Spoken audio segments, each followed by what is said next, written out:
And we are live! Hello, and welcome to They Did What Now, a show that discusses the ballsiest moves in history, various moments of what the fuckery, I've never not half-assed that introduction. I'm not starting now.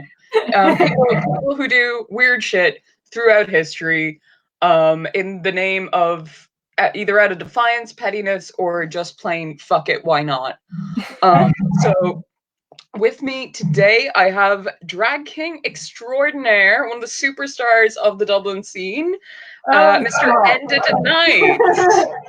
How are you doing? I'm doing very well. I've had an incredibly productive day of sitting in my driveway.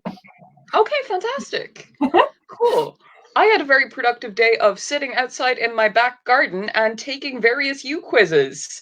I now know that must be nice. I have a little herb garden. I've named all my plants. So in my herb garden, I have Jennifer, Olivia, and Robert. They are mint, rosemary, and thyme specifically. And I've been going nuts buying. Anytime I go to Tesco, I buy a houseplant, and it's becoming a problem. Like this is. Show me. This is Jeremy. Jeremy. Jeremy. Ooh, like a little I don't know what. fella? I have no idea what he is, except that he seems to thrive on neglect. So I immediately feel a kinship with him. And also grew 6 inches from the time that I got him. And I asked my mother about this. That's not bad, growing 6 inches since they met you, you know? That's not bad at all. It's not an uncommon thing. But I asked my mother about this because apparently she's very into gardening, and apparently this is just something that happens to people in my family when they start staring down the barrel of 30. They suddenly go plant insane. Sorry? My driveway is so grey, it's just gravel, and if I didn't have something green in it, I would have just been staring at the bins, getting angrier and angrier. So I have one little pot with a chive in it, and we painted a little face on it so that we'd remember to look after him. And it's going well so far. I sit out, I look at my plant, and I'm happy. Good. That's all we need. That's all we need. Apparently, Jeremy might grow to a meter, which is slightly scary. But yeah, plants are good. I feel like if you name them, unprecedented. Sorry? Not unprecedented. I feel like if you name them, you're less likely to let them die. But anyway, this is not the sad show. Yeah, I was gonna say the sad queer plant show. My housemate is getting increasingly worried about me giving them names. I believe her exact words were "date anyone." But that is neither here nor there. We are here to talk about weird things. So the way this generally works is I have a story, my guest has a story, we both go in cold, and we each have a slight spoiler-free elevator pitch. So Enda, yours was Primate with Very Petty Primate, was that it? Yes, an orangutan determined to cost a zoo as much as possible. I love this. That is fantastic. An orangutan determined to cost the zoo as much as possible. Mine is Literal Yellow Submarine Adventure. It's a literal yellow submarine. It's wonderful, and the Loch Ness Monster is involved. So this is a story that brings me great joy. But we'll get to that later. First, and these are true historical stories. It's genuinely very, very, very thoroughly, researched. Yes, research. I was definitely thorough and rigorous and not biased in my research. Only as biased as usual. Hey, yeah. Enda Danite in their other guys as just plain Roshni is also, you're involved with By Ireland.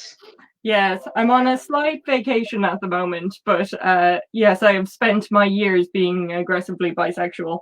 Ah, Like, yes. not in an aggressive way, just like, you know, like, not aggressive towards anyone, just in general. as visibly bisexual as I can be.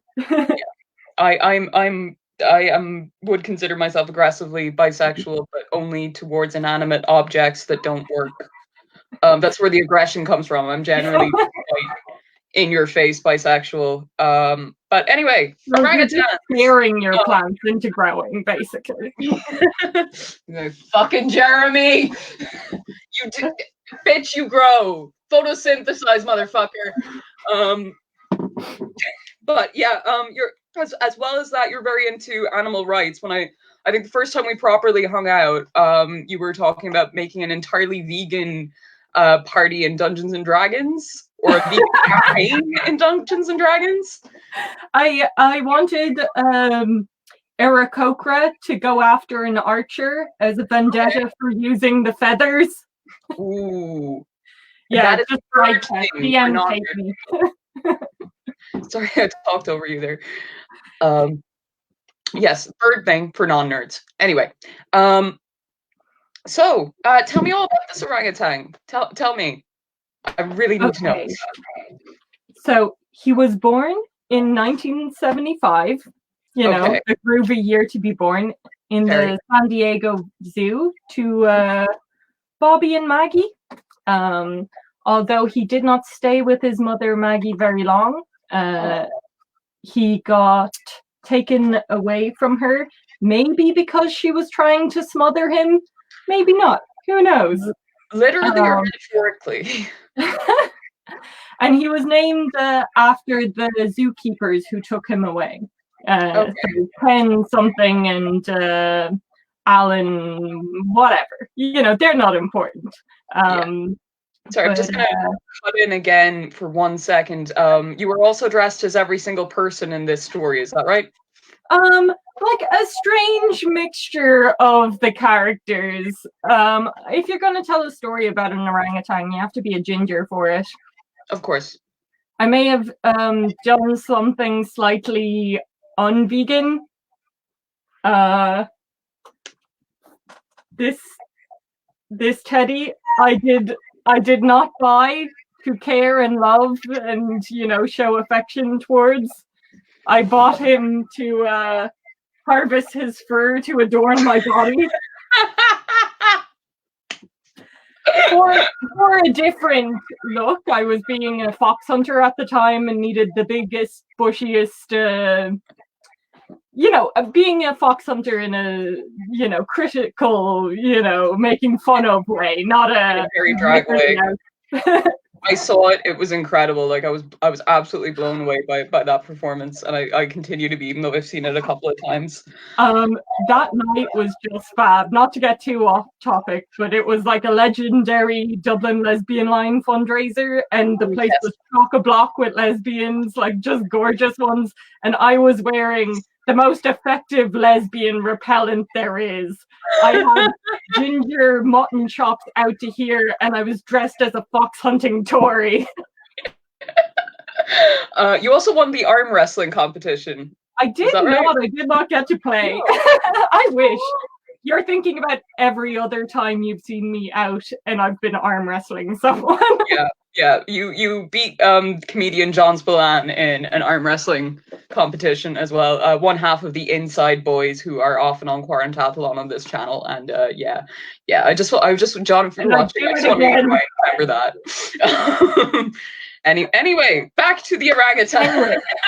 Yes. So little Ken Allen was brought to a nursery. And really, the zookeeper should have known that he would have been in trouble because his shenanigans started young. Anytime he'd get the chance and someone was waving to him, he'd climb up on their arms and climb them and try to make a break for it. But the really impressive thing he did was at night. When none of the zookeepers were around, he would find every bolt he could, unscrew the nut, and take the bolt out. Amazing. And just roam around the place. And here's the thing, go back, screw them back in, and return to his place in the morning so that they'd be none the wiser until someone caught him on a security camera. But this was just the start of his saga. But, you know, it started young, and they should have known. Mm-hmm. There were signs. So I've got some detailed lists of all his escape attempts. But, you know, he had some groundwork in place before he made his first actual attempt to completely leave the enclosure. And he enjoyed doing some other acts of wanton destruction as well, such as throwing rocks at the glass and throwing rocks at a neighboring enclosure when a film crew came to film the gorillas next door. Maybe he just wanted the limelight. I can, you know, empathize with that. Yeah, we're performers. You get that. Yeah. Attention is nice. The attention. And you know, when he ran out of rocks, he'd do that thing that apes sometimes do, where they throw their shit. And you know, that's fine and fun and all, but you're never gonna do any, you know, meaningful property damage that way. No. You know. No. And the rock throwing got to be such a problem in the enclosure with the other gorillas as well, that the zookeepers tried to institute a kind of rock amnesty. Okay. How did that work? Look, guys, we know you've got rocks. And you know, that's partially our responsibility, because we have not instituted good rock control. You know, we're not doing proper background checks, so you know, anyone can just have a rock, but really it's getting to be a crisis. Each window you smash costs us $900. So here's the thing, we won't be mad, just orangutans, bring us your rocks, and each rock you put in, we'll give you a banana. So in not quite so colorful the terms, that was the exchange, and they were trying to, you know, incentivize them to do their own collection of rocks so that the keepers didn't have to go into the enclosure. But you know what? They were not interested. Aww. They wanted to keep their weapons. You know, maybe one or two of them, you know, let the slide down and traded in a rock for a banana here or there, but for the most part, you know, stabs. But for the most part, they held on to their rocks to such an extent that they had to move every orangutan out of the enclosure, keep them in a separate area, and get a construction crew in to dig up the entire floor of the enclosure, remove all the rocks, and like seal it up with something else. Okay. So, and then they were eventually let back into the. Sorry, that's my mammy. I'm Mr. Enda Danite's mammy. Yes. I don't know how that. Yeah. Continue. Your orangutans. Regale me with your orangutans. Back in to the enclosure where there was no rocks, and they started tearing the ceramic insulators off the wall and using them to pelt at the windows instead. Amazing. Which is impressive, you know? Because you can do damage with ceramic. Definitely. And you know, this was still all fairly early on in Ken's illustrious career.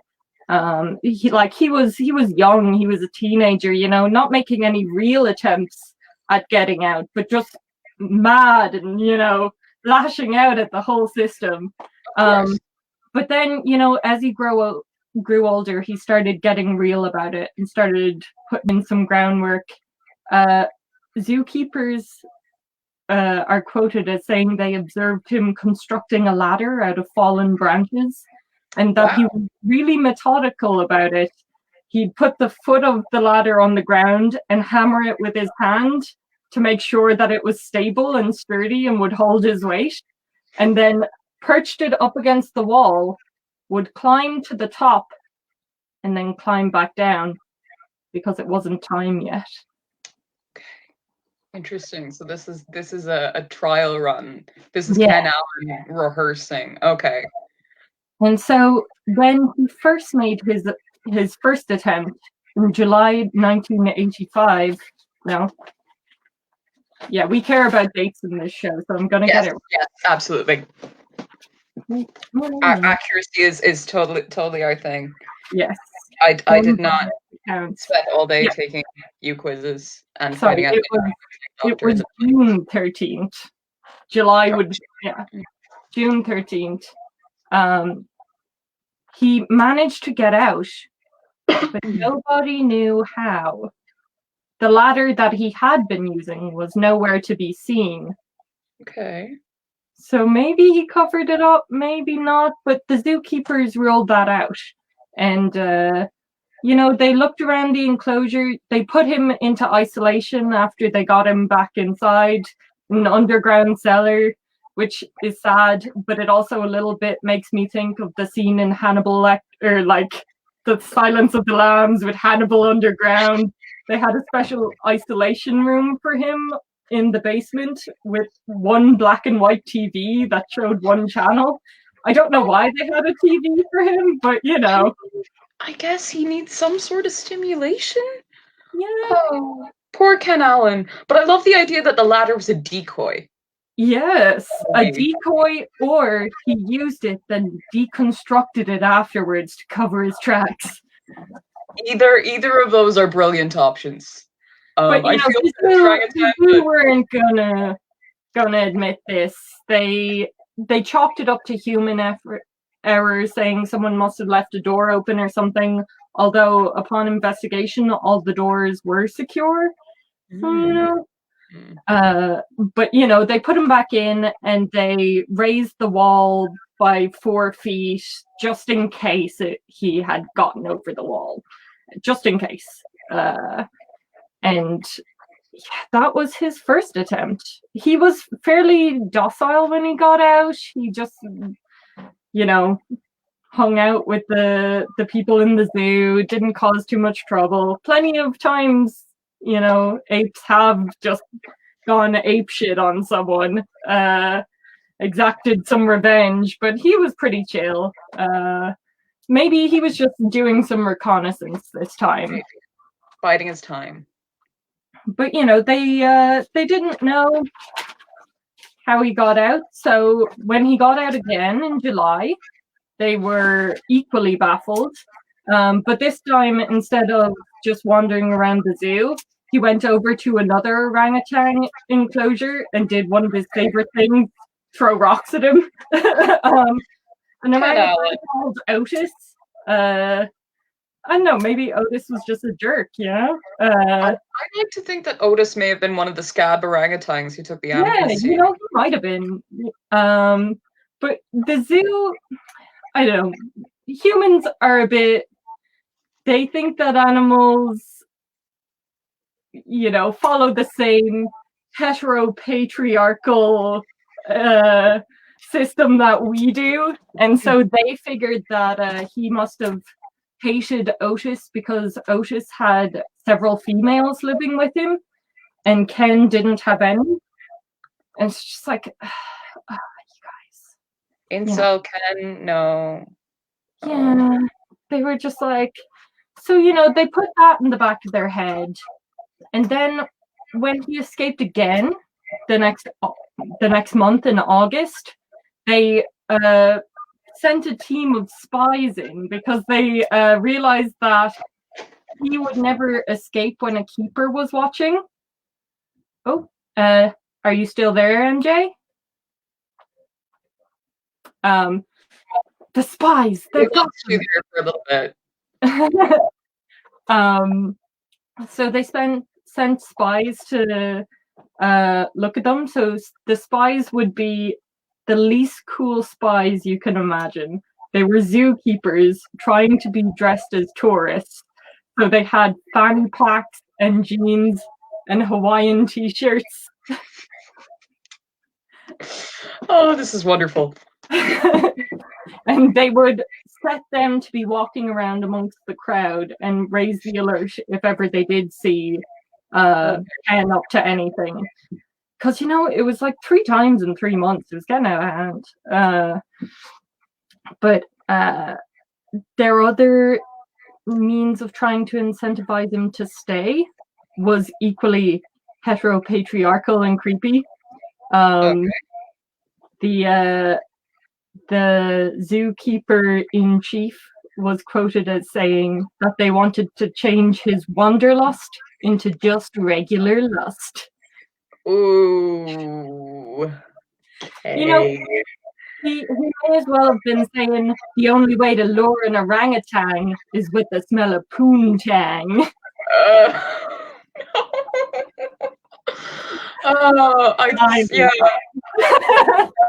That's the problem here. It's not that Ken's locked up. The problem is that Ken is not fucking enough. Yes. Let Ken fuck. Let my people fuck. So their solution was to put 3 females in with Ken. Vicky, Kumang, and Jane, I think it was. But you know what? Ken is sound.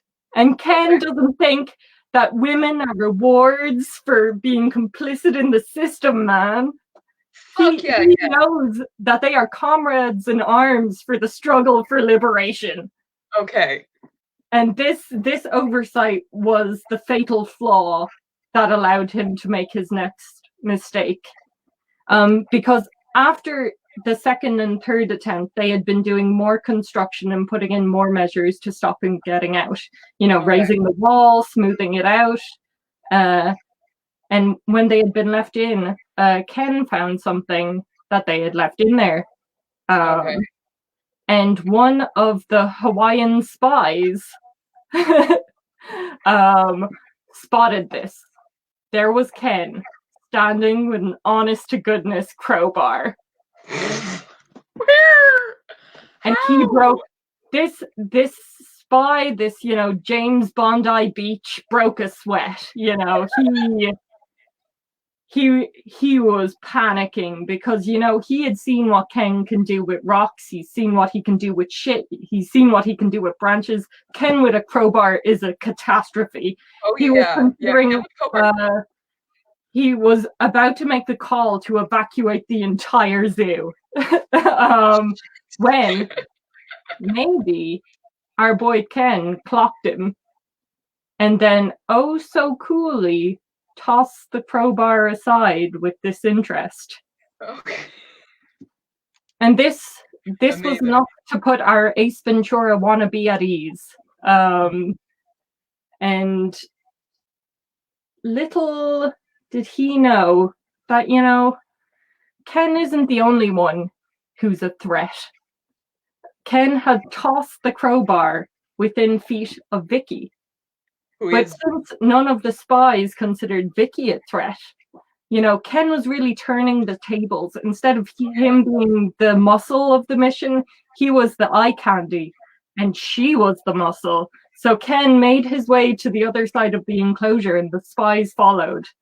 All the while, Vicky had picked up the crowbar and made her way to the most secluded corner of the enclosure, where there was 2 glass panels, and proceeded to try crowbar out the putty from in between the panels. And it was only a couple minutes later when the Hawaiian shirt spy on the other side of the enclosure heard this massive crack. Vicky had been wailing on the glass till it cracked all over. Unfortunately, it was cracked but still in place. So they didn't get out this time. But soon. And that will teach them to underestimate Vicky. What was the next one? Sorry, there were so many of them. Oh, yes. The next one, unfortunately, was the time they rumbled how Ken was getting out. Okay. So all around the enclosure was a massive moat. Like a moat of water, because orangutans are known to be incredibly hydrophobic. Like, they're not swimmers. That's not their jam. But one of the spies who he hadn't noticed saw him one day hip deep in the water, going over to a corner.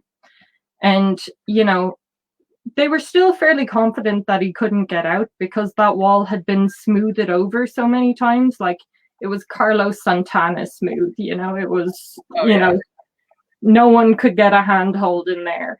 But what this orangutan started doing was he put his hands on one of the corners and put his feet on the other and started planking his way up the wall.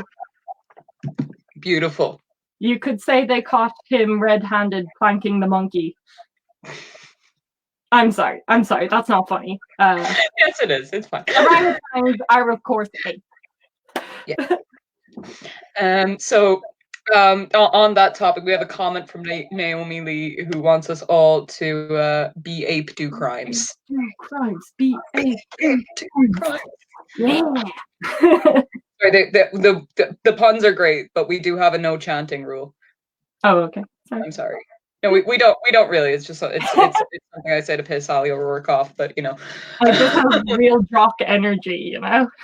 What? I have such jock energy. So after planking his way up to the summit of this now really quite tall wall, because they've been adding on feet to it after every time he tried to escape, but unfortunately they had also added on an electric fence at the top, and our poor Ken got the jolt of a lifetime and was sent hurtling back down into the moat. And you know, those smug zoo bastards, they were so pleased with themselves when this happened. They were like, haha, we finally figured out how he was getting out and we've stopped him, you know. And he did. I can imagine villain cackles at this point. His poor fur must have been so singed. Sorry, that's a French pun. Singe is French for monkey. Nice. Okay, we've got a bilingual bonus there. Again, orangutans are not monkeys; they're apes. But you know, and it was, you know, after not getting out this time, he was like, he had been chill every other time, but after not getting out this time, he was super agitated, like really mad, fucking around, screaming. He eventually settled down, and the zoo took it as a win. They were like, yeah, we figured out how he's getting out, we blocked his exit, and now he's like settling down. He's got these new women, so he must be happy. With an electric fence in place. And that went well for about 2 years. Until some truly, you know, Finding Nemo style escapades happen when the pump in the moat stopped working. There was something wrong with it. I don't know, maybe sabotage, who knows? But Ken, being as familiar as he was with OSHA safety regulations, knew that they would have to power off the electric fence while the construction crew was working on the pump, and use that opportunity to get over the electric fence. Shit. And like, okay, so I don't know whether he knew that, whether he had just been carrying out routine checks on the fence over the past couple of years and found his opportunity, or if he, like, there was stories of orangutans recognizing the buzz on the fence and knowing when that was off. Or maybe, yeah, he just knows OSHA violations real well. So he got out and he made a break for it. And like, all the zoo went mad. They had their tranquilizer guns. They had live ammunition as well in case he attacked anyone. But eventually they did round him up, and then back into solitary, and then back into the enclosure. But they had to spend $45,000 redoing the enclosure from scratch to ensure no one would get out again. That's amazing. But unfortunately, Ken was struck down in his primate, and and died relatively young for an orangutan because he had lymphoma. But his legacy didn't end there. He had passed on a lot of his tips and tricks and desire for freedom to Kumang and Jane and Vicky, and they made some fairly impressive escape attempts in the years to come. Someone had left a telescopic window squeegee in the enclosure by accident, and they had hid this until the coast was clear, and then used it, in cooperation, where one of them would hold the bottom of the telescopic squeegee and the other one would climb it and use that to get over the big wall. And that's ridiculous for orangutans, who are actually usually solitary animals, to be working in cooperation so much. Okay, but maybe you just see his consciousness. But I suppose of the apes, they are the most red. True. And Kumang actually, in a later attempt, managed to figure out how the electric fences work and managed to ground the hot wire, figure out how to ground the hot wire using branches, connecting it to the ground and then climbing out using the ceramic insulators in between the units of fencing. Yeah, it's fucking unreal. So again, it was back to the drawing board. They did a whole nother strip of everything. And that was the end of the attempts for a little while. Until I think a couple of years ago, their offspring, an orangutan called Enda, made an escape attempt. Got out, no one knows how. Even with all the stuff. Okay. But I think one of the most kind of frustrating things about this story, because usually you'd not know this much about zoo animal escapes. I don't. My knowledge was tragically limited, but I'm so glad I know now. Well, usually it's really bad for PR, and zoos don't want that to get out. But because Ken Allen had been relatively chill about it and not attacked anyone, they saw an opportunity to just use that as publicity, and they used his own attempts at resistance and capitalized on them. They were selling t-shirts that said "Free Ken" and bumper stickers. There was even and he had a huge popularity and following. There was a fan club set up called the Orang Gang, not to be confused with the Orange Can Gang, the hip youth sector of the Orange Order. But they were such bloody hypocrites, because they just pay money and go to the zoo every day and sit and watch the orangutans, do nothing to help them. And they had a newsletter that was very exclusive. You had to be recommended by someone who was already in the Orang Gang. And when Ken did pass away, they held a vigil for him, and they were quoted as saying, "He would have done the same for us." It's just impossible, but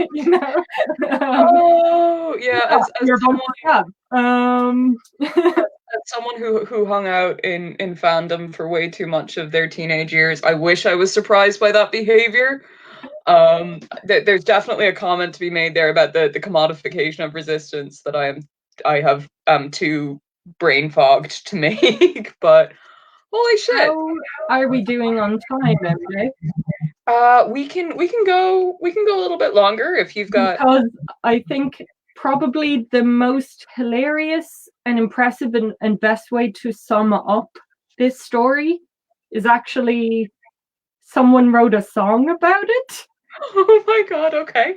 That is called The Ballad of Ken Allen. It was written by a psychiatrist, and again makes me think of him in that Hannibal Lecter bunker. Right. And maybe this guy is the Dr. Chilton to our Ken Allen.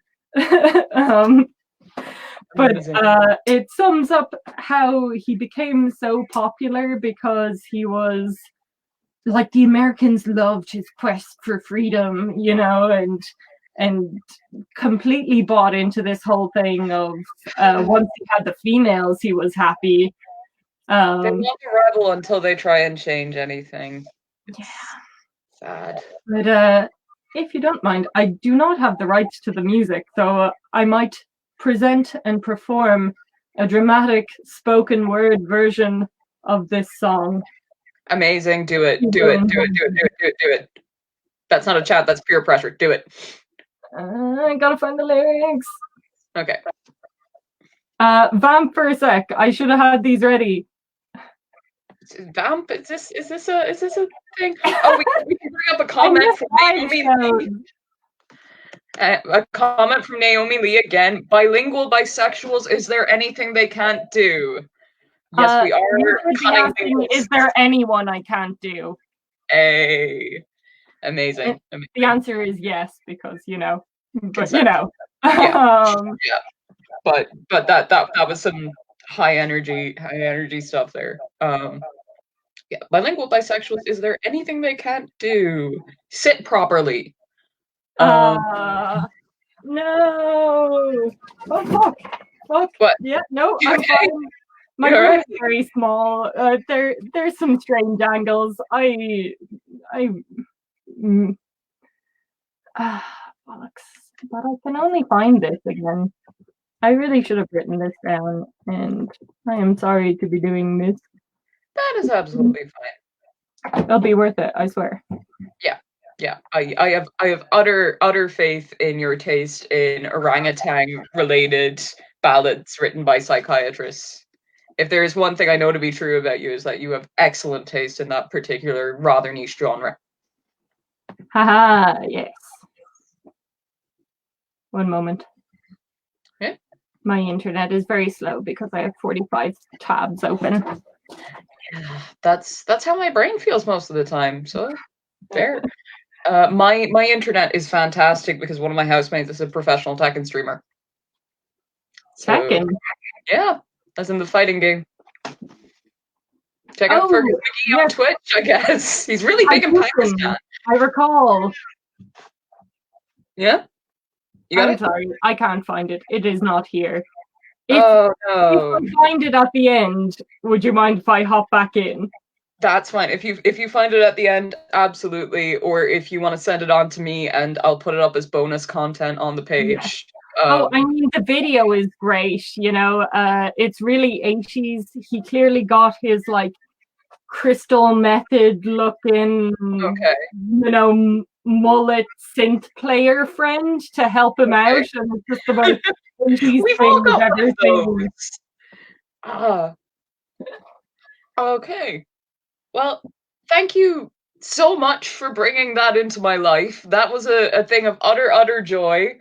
Rest in power, Ken Allen. Holy fuck. We stand an orangutan legend, as the kids sort of say. Possibly. I'm old. I'm so very old. He's the OG Harambe. He is. He was. Maybe he was an inspiration, you know, for Harambe, because he seems to have acquired a kind of a cult status among the radical orangutan community. Yes, so, like a leader, but not in a you know, too hierarchical a way, you know. An inspiration to us all. We should all be a little more Ken Allen. Yes, absolutely. So thank you again so much for that. I that is a story that filled me with joy. I would have liked to see Ken Allen make his escape, but it's inspiring, genuinely. So, well, when I started this show, back when it was a podcast, I was very clear on I did not want it to be straight white guy does weird shit podcast. We never had an orangutan before, so that's quite cool. That's breaking out a bit. But some straight white weird guys are the story is weird enough to just have to be told. You can keep some. Sorry? You can keep some of them, you know? We will have one per 7 episodes is what I have decided, because this is actually, I think it's our 10th. Wow. Shit. Just a little straight guy as a treat. A little straight guy as a treat. Although as a non-binary person, I can never be in a heterosexual relationship, which is one of my favorite things about being a person. But have you heard of a guy called Dan Taylor Jr.? No, but I love his name. It's a great pants, slacks. Strong name. No. Dan Taylor Jr. made it his life's mission to find a Loch Ness Monster using homemade boats. That was his thing. So this guy's born in Memphis, Tennessee in 1940. And he's really into boats from a very young age. So he built a little crude watercraft at the age of 7. He just rigged some empty oil cans to a bike and drove it into a lake, and it sank, and he nearly died. So that wasn't great. But then at 9, he built his first submarine out of a wine casket, which is quite cool. Is that harder? Yes, and he was again unsuccessful and nearly drowned once again. So at this point, I would have given up on my dream, but not Dan Taylor Jr. Dan Taylor Jr. kept ticking on, and he pursued the career. He joined the navies joined the navies. He joined one that we know of. He joined the Navy in the 60s, and he spent a lot of time in submarines. What he was actually his greatest kind of achievement during that time is in 1966, during the Broken Arrow incident, where a B-52 bomber collided with a fuel tanker over Spain. This caused the Air Force to, and I quote, misplace 4 atomic bombs. Which just seems to be pretty... Hang on. Hang on now. The B-52 over Spain is one thing, but 4 atomic bombs? Misplaced was the word, the official summary. That was the word that was used. They all fell into the Mediterranean, so they did recover all of them, and that would be enough of a they did what now. But Dan Taylor Jr. Found the last one in the Mediterranean. We think. We think it was the last one. We think it was 4. Did he make a nuclear sub out of it? No. But the guy spent a lot of time on submarines. So I first came across this story. Firstly, Ollie Reardon, who's an amazing comedian, and was on our 4th episode where we talked about a guy who accidentally was declared legally dead, and Virginia Hall, who made bracelets out of snakes and had a 52-kilometer mile trek across the Pyrenees with a wooden leg. Ollie's very cool. Yeah, you actually listened to this thing. Yeah. So when I first came across it, Ollie pointed me in the right direction, and the first place I came across him was an obituary in the LA Times, where it was stated that he talked his way on to an expedition with the University of Chicago. And I was like, how did he manage that? But apparently, no, he had the expertise. They hired him for reasons. But they hired him anyway. So they took him on. You make enough boats to learn some stuff about boats. Yeah. I mean, he got better at making boats.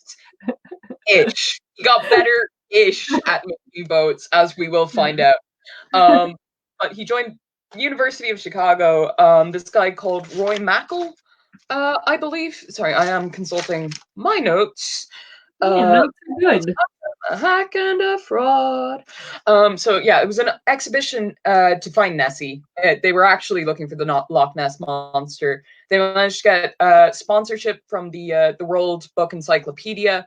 There was a ton of publicity about this, mostly because of Dan Taylor Jr.'s statement that he was going to shoot darts into Nessie's flesh, which is how it was reported at the Independent at the time, to take a biopsy. I take it back. I don't like Dan Taylor Jr. anymore. Sorry, the cruelty to animals. I tend to not intentionally, like at all, have cruelty to animals as a theme in vegan guests episode. You know what? It's just pervasive in life. Funny enough. Anyway, go on. The last one was Olga of Kiev, who invented aerial warfare in Ukraine in like the 9th century with exploding pigeons. Tweet, tweet, boom, motherfuckers! That's still my favorite sentence that I've ever said. But yeah, no, he wanted to shoot darts into Nessie's flesh. And this actually, according to the Independent, started a debate in the House of Lords as to whether he would have the legal rights to capture the Loch Ness Monster if he found it. They did not come to a conclusion, but it's reasonable that they would hire a guy who worked on submarines and who was mapping the ocean floor in the Navy in the 60s for many years. That is reasonable. What is less reasonable, and what I am still trying to figure out, is they let him build his own submarine. Because he really wanted to do that. And he built he built a little yellow submarine. Yes, it was yellow, called the Viperfish. And he did it himself out of fiberglass. And he was very proud of it. It did leak nearly constantly, which is not what you want in your submarine. But proud of it. You go, Dan. This one didn't sink. So that is an improvement. Submarines are supposed to sink. Yeah, they're also supposed to be able to come up again, which the wine barrel submarine did not. The guy nearly drowned a lot before he managed to get this, but you know, he kept on trucking. The Viperfish at least functioned as a submarine. So this is 1969. Nice, and it was the Viperfish was hit. And spun 180 degrees, and nobody knew what it was, but Dan Taylor Jr. was convinced it was Nessie.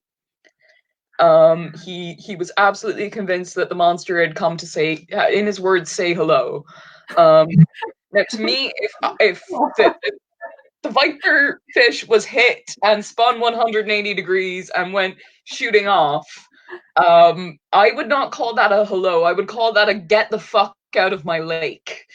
But he's American, so yeah, not to know when they're not wanted. They have a history. They more so approach people on the street and say hello to you, whereas, you know, maybe in Ireland and Scotland, if when someone comes up to say hello that you don't know, it's more of a backhand with your tail. That is the convention. I've been to Edinburgh. I can tell you, they backhanded with tails constantly. Yeah, it was a fun party. Anyway, so where was I? Yes. So one of my favorite things about the Viperfish that I didn't mention was that it was only capable of going 8 miles per hour. So in Dan Taylor Jr.'s telling of this story, Nessie flips out and hits the Viperfish as a friendly hello to the Americans that are in her lake. Also, way to assume the monster's gender, but you know, whatever. And then she speeds away, and Dan gets in, turns the viper fish around and goes, "I have to say hello back," and just tries to truck along at 8 miles per hour, and then claims to have lost Nessie. Now that apparently the mission was it was more difficult than planned at the start. There was a lot of silt, a lot of peat. It was very difficult to find anything. They found some eels. New species. Eels are good. Yeah, eels are good. So there was actually a paper to be written about it. I have not read it, but there was, and it was reviewed, and it's definitely a new type of eel.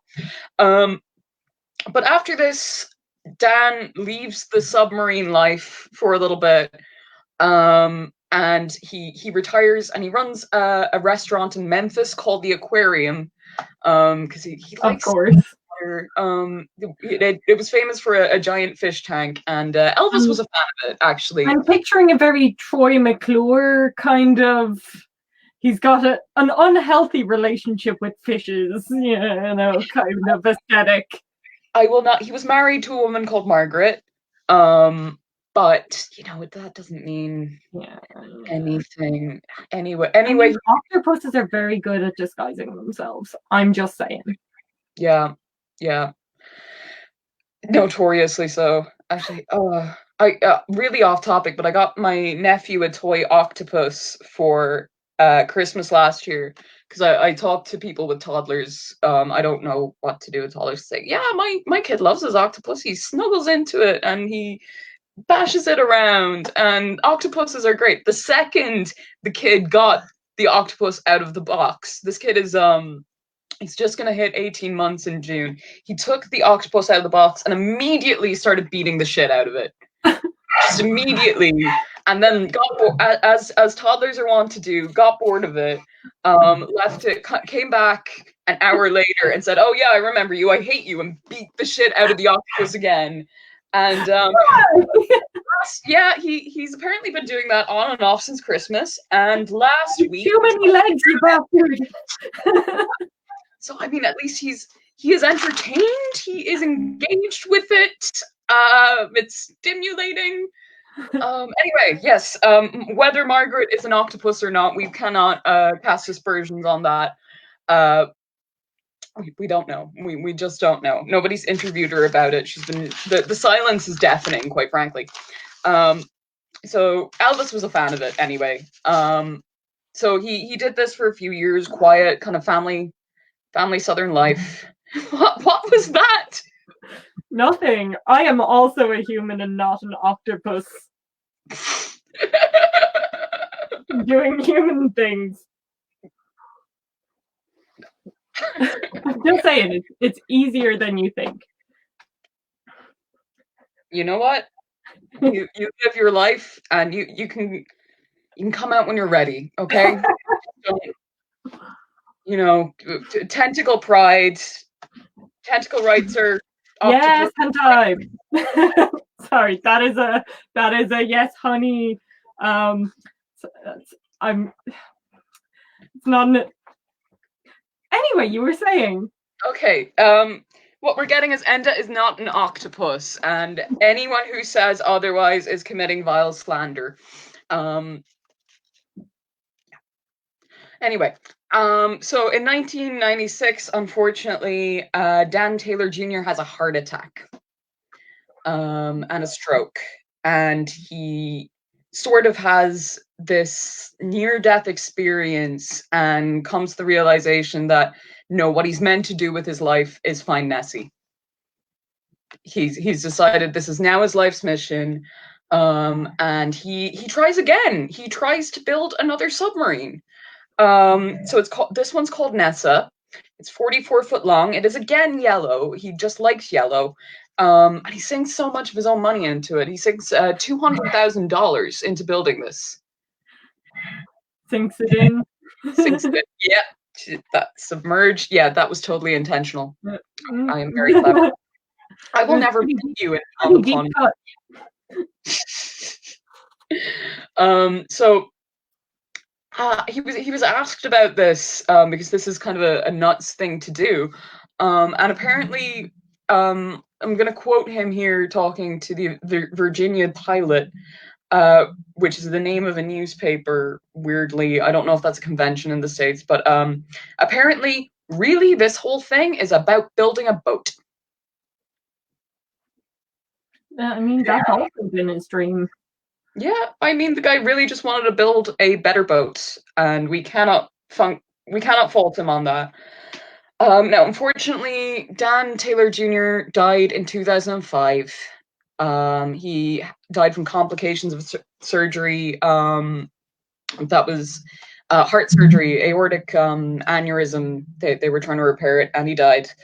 And he never got to finish NASA. He never got to finish his boat. But there is an organization called, hang on, I am also really well prepared for this. There is an organization that has bought his boat. They are also slightly, who don't want to shit on anyone's dream, but also slightly nuts. They're, oh yes, the Atlantica Undersea Colony.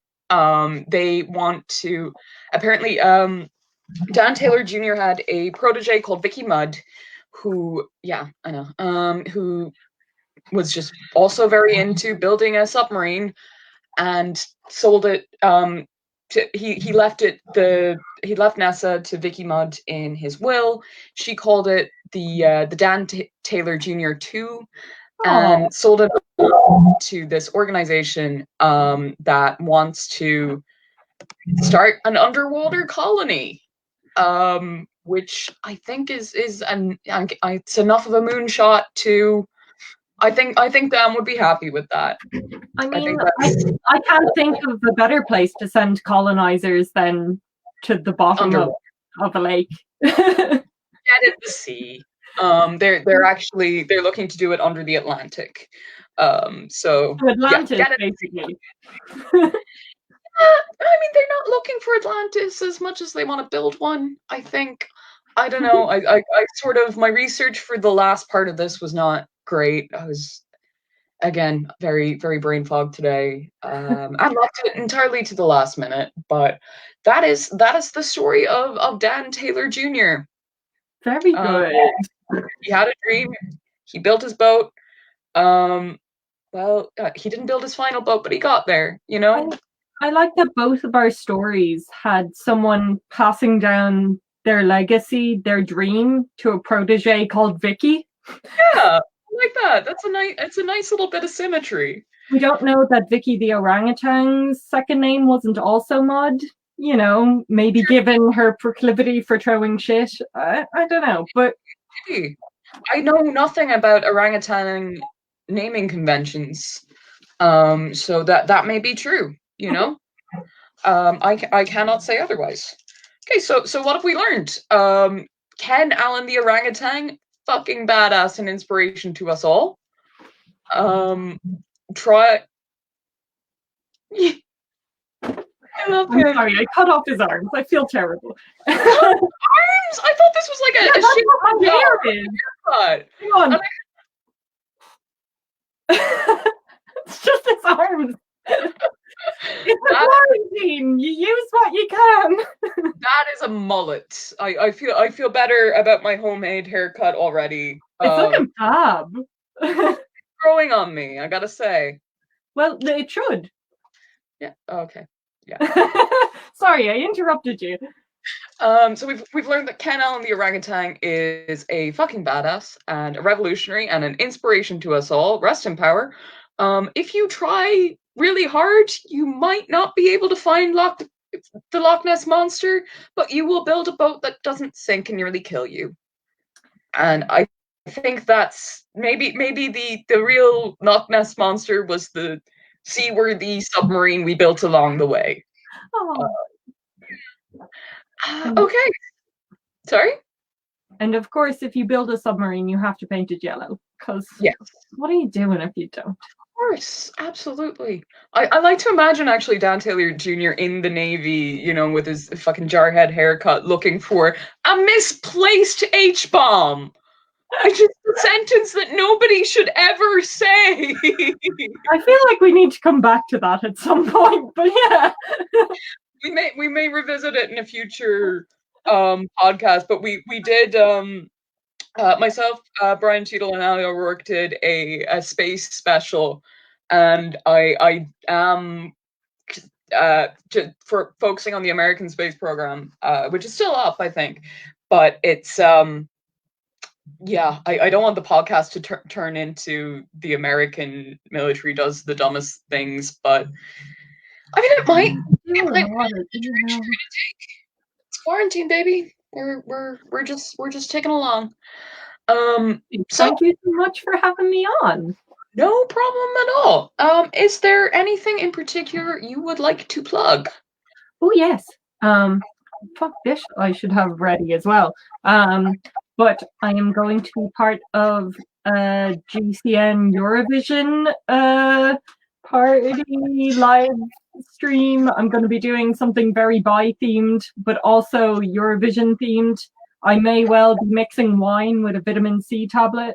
That's a clue. Okay. I'll check that one out. Definitely. And that's all. And I am also doing In and Out with Evoke Reaction on the 1st of May. I saw that. That looks so good. Yes, I can't wait. Myself and a bunch of kings recently did an international drag king show. A bunch of Irish drag kings, that's awful. A bunch of Irish drag kings teamed up and did a number together, and we were part of Moby Dick's Kings of the World show. And we're organizing some bits and bobs with each other at the moment. Very nice to be in a king collective. And that is all I have to plug. Thank you, AJ. Amazing. Well, thank you again. So, guys, we are live on the Hysteria Network. For those of you who the possible half a person who found it through the Data What Now page, which is what the stats are telling me, like 0.5%. Come on now, it's good. We're happy out there, 0.5 of a person. I don't know how that works, but I wish you all the best. So we're live on the Hysteria Network. We've got a fantastic lineup of shows all week. This weekend, if you stay tuned at 10 o'clock, we are going to have Hades and Gentlemen, where the Greek god of the underworld, Hades, will interview a bunch of gods, people, living and dead.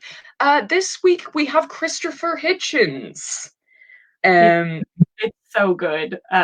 My partner's a big classics fan and is just swooning over how accurately they're depicting the Iliad and other such texts. Oh, it's amazing. It's fantastic. Sunday then, we have a double bill of post-performance pints, where Ali O'Rourke will be, and Pedro Guerra will be entering? No, not entering. They will not be.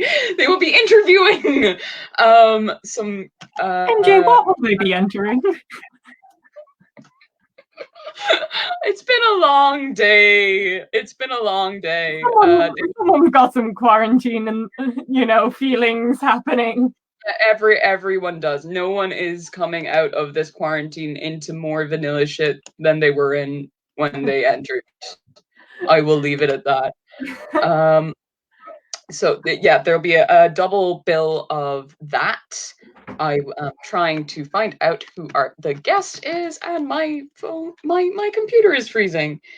So this is where I miss having this as a podcast rather than live, because live is great and it's great for with people leaving comments, and thank you, Naomi Lee. It's really lovely talking to you, but this is kind of the point where I would cut away and curse for a while and maybe have a cigarette and then come back and find it.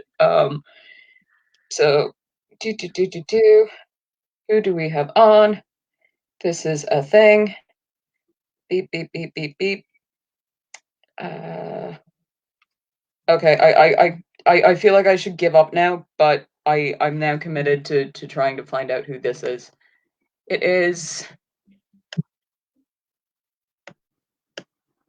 not listed, but it's definitely going to be someone great. I will comment here. No, we've got a fabulous lineup of shows all through the week. So just I have a new one. It's called Burning Shit with MJ Stokes. It's every second week. I talk to people about their feelings and then they set things on fire. And so that's a lot of fun. Anyway, thank you guys very much for watching. Do like the page, and thank you very much, Enda, for regaling us with that. Thank you, Enda. Okay, thanks very much. Bye. Bye. And Brooke.